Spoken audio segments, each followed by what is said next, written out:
الو. الو. ايوه. ازيك يا استاذ؟ الحمد لله تمام. اتعربيكي؟ مش لازم اسمي، بس ممكن اقول لك قول الحزينه، قول المخدوعه، قول المظلومه، اختار اي اسم من ده وقول لي. الله كل ده كل اللي انت عاوز تزود عليه كمان بقى. طب قولي لي ايه الحكايه؟ الحكايه ان انا حبيت واحد جدا وانا كان مكتوب كتابي. يعني حبيتيه وانتي مكتوب كتابك ولا حبيتيه قبل ما يتكتب كتابك؟ عارفه قبليها وكتبت كتابي غصب عني في البيت لان كانت ظروفي الماديه ما تسمحش. ظروفه هو الماديه ما تسمحش؟ ظروفه هو الماديه ما تسمحش. الظروف الماديه كانت الفتره اللي انا كتبت فيها كتابي ما كانش تسمح لانه كان صعب. لغايه ما بقيتش قادره ان انا استحمل الوضع اللي انا فيه، ان انا مش قادره ان انا اسيبه او مش قادره ان انا اكون لحد تاني غيره. قلت خلاص انا افتخرت ربنا فعلا ونهيت موضوعي الاسبوع اللي فات، وعلى اساس ان هو كان عارف، على اساس ان احنا خلاص ان انا خلص موضوعي ان هو يجي يتقدم وانا مش مقتنعه بالنسبه. معلش واحده عشان ايه ابقى فاهم. انتي كنتي على علاقه بواحد كان المفروض يتقدم لك وما جاش يتقدم لك علشان ظروفه الماديه صعبه. لا، كانت ظروفه الماديه في الاول وانا مكتوب كتابي. اوكي. لا معلش مش فاهم. يعني ظروفه ممكن ان هو يقدر يخش بيه. معايا؟ بس انت ما كانش مكتوب كتابك لسه. لا كان مكتوب كتابي. يعني انت عرفتيه وانت مكتوب كتابك؟ لا يا استاذ انا عارفاه قبل كده كمان. وفضلنا كنا بنحب بعض. اتكتب كتابي وانا كنت معاه. خطبت وكتب كتابي. طب لما كنت عارفاه قبل كده ما كانش عنده استعداد يخش يتجوز او ما كانش عنده استعداد. ما كانش عنده استعداد وانا كان البيت عندي لازم، وانا البنت الوحيده اللي فاضله فكان لازم ان انا ده يحصل. طيب وبعدين انا ما قدرتش ان انا اعيش من غيره وقلت هواجه الدنيا كلها وعندي برضه اخسر الدنيا كلها عشان خاطر.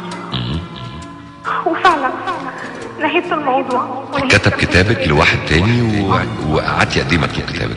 قعدت حوالي سنه، شهر واحد اللي فات او شهر 12. طيب والعريس اللي كان كاتب كتابك ده كان يعرف ان كان ليكي قصه قبل كده؟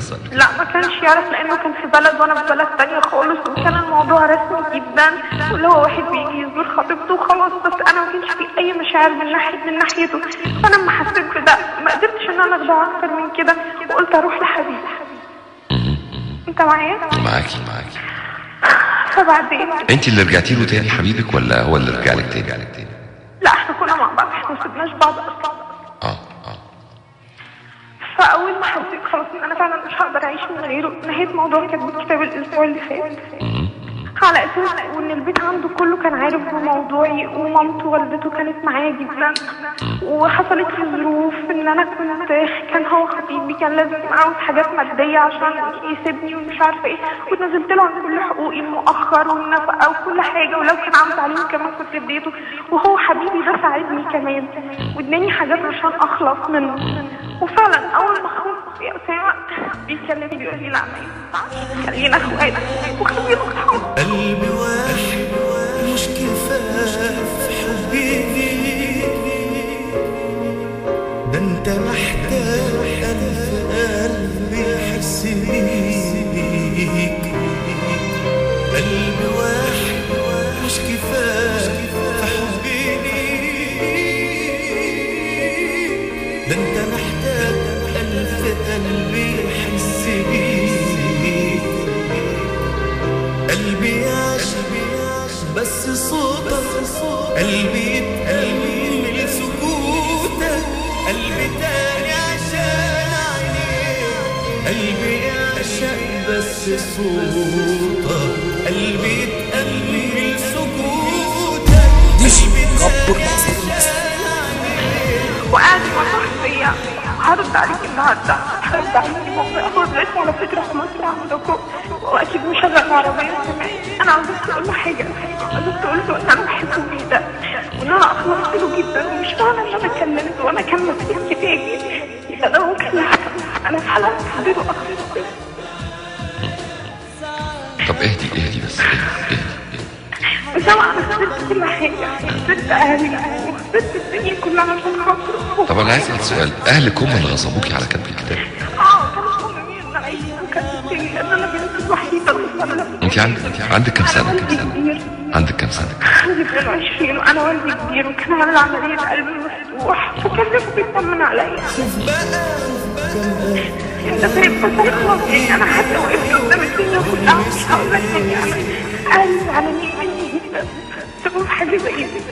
طب هو حبيبك ده لما كان عايش معاكي فتره كتب الكتاب وكان بتكلميه وبيكلمك وبتشوفيه وبتقابليه وخلافه، ظروفه الماديه في فتره السنه دي اتحسنت مش كده؟ اتحسنت، وحتى لو ما اتحسنتش انا عندي سبب ان انا اقف جنبه وهستحسن معاه، قلت له هقف جنبك، بس انا مش عارفه ايه اللي غيره قوي كده. عشان انت ما وقفتيش جنبه من الاول. لا مش كده. طب هل كان الاحسن؟ هو اللي قال لي، هو كان حتى معايا ما فيش حاجه، وانا الفتره دي اتغلط عليا ما كانش بايدي، واول ما حسيت ان انا اقدر اقف على رجلي وان انا اواجه الدنيا كلها انا عملت كده وما قدرتش. اسامه انا لو كنت وحشه بجد او كده ما كانش زماني سبت حبيبي الاولاني. جوايا ليك كلام كتير نفسك ده انت عندي حلم. طب ايه اللي فرق وخلاكي تحسي انك جه الوقت انك تقدري تعتمدي على نفسك وتقفي قدام الدنيا كلها عن سنه؟ حسيت ان انا مش هقدر استغنى عنها بجد. يعني الاول كنت حاسه كان عندك استعداد تستغني عنه دلوقتي لا؟ لا انا الاول يمكن فعلا كل ما كان يوم بيعدي علينا بحس ان هو حاجه كبيره قوي بالنسبه لي. وطبعا اصل الحب يعني هو الزرار اللي بتتك عليه بيعلى وبيرجع يقل. لا انا بتحاول بس اقول له فهمني دلوقتي، اقول له يا قلبي، اقول له ان انا بحبك جدا وعندي استعداد كمان زي ما حضرتك عايزين. طب هو قال لك مش هينفع ليه؟ للاسف مش قادر يعني مش عارف يقتنع بحاجه، انا مش عارفه اقتنع منه بحاجه. يقول لي طب هرد عليكي النهارده، طب هرد عليكي بكره، طب سيبني يفكر في ايه بعد قصه الحب دي كلها؟ ما اعرفش. لو الايام تاخدني من مكاني لحد عندك والمسك واخذك في حضني. لو الايام تاخدني من مكاني لحد عندك والمسك واخذك في حضني وانسى كل الدنيا بعدك مش كتير. هو يعني هو عايز يخليني اصرف الدنيا كلها عشان انا مش قادره بجد ان هو يضحي بيا كل دي عايزه الحق من حناس ولا عايزه؟ لا عايزه الحق بس بيلاقي مش همنعك امشي الطريق اللي انت شايفه هيبقى صح. أهم حاجة ما تنسانيش وتسيب لي جرح، مش همنعك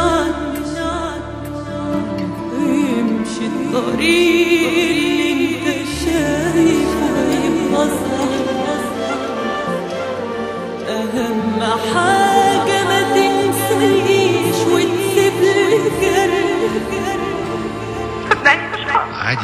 عادي جدا. في ناس بنقول لها سيبوا المخدرات بيقول لك لا ما تقوليش سيب المخدرات مش هقدر.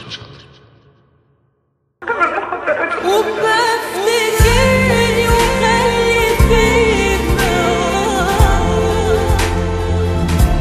ان شاء الله اشوفك من بعيد لبعيد.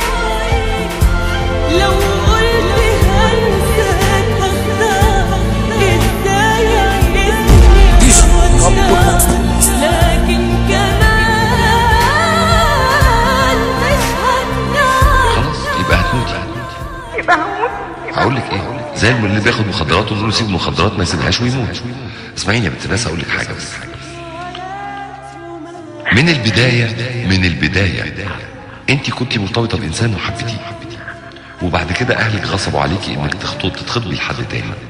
ما كانش المفروض ان علاقتك تستمر بيه اساسا. من قبل مني على الفراق ده احتراما لنفسك واحتراما للشخص اللي انت اتعلقتي بيه وكتب كتابك وبقيتي متجوزاه قدام الناس كلها. مبدئيا هو كمان لو كان عنده يعني استعداد يبقى انسان كويس اللي هو حبيبي ما كانش قبل انه يستمر في العلاقه انت ضيعتي نفسك وهو قاعد يحاول معاكي بكل الوسائل علشان يسترد ما فاته، علشان كرامته ناقحه عليه. ما ينفعش ازاي دي كانت في ايدي وبحبها وبتحبني وتروح تتخطب، لحد ما هد الجوازه دي اساسا. ولما هد الجوازه قعد يتدلع بقى ويتنك، لا استني ارد عليكي بكره، ارد عليكي بعده. ده لو بيحبك كان جالي رهوان وجالك لحد عندك قال لك انا هموت فيكي هتجوزك حتى لو الدنيا كلها واقفه قدامي. لا هينفعك ولا هتنفعي. هو ما خسرش كتير، بس انت خسرتي نفسك وخسرتي كل حاجه. مفيش حل قدامك غير انك تصلي لربنا سبحانه وتعالى انه يعديكي من المحنه دي ومن التجربه دي، يعديكي من العك اللي عكتيه في حياتك.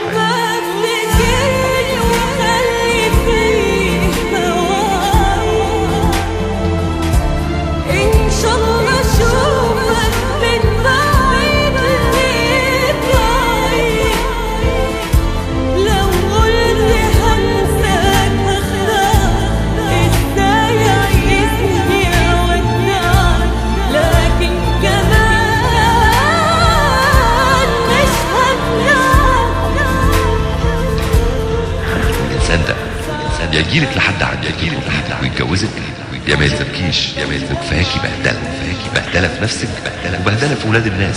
مش ذنب. انا بقولها لك عشان اكون خلصت، كفاياكي بقى دي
أصل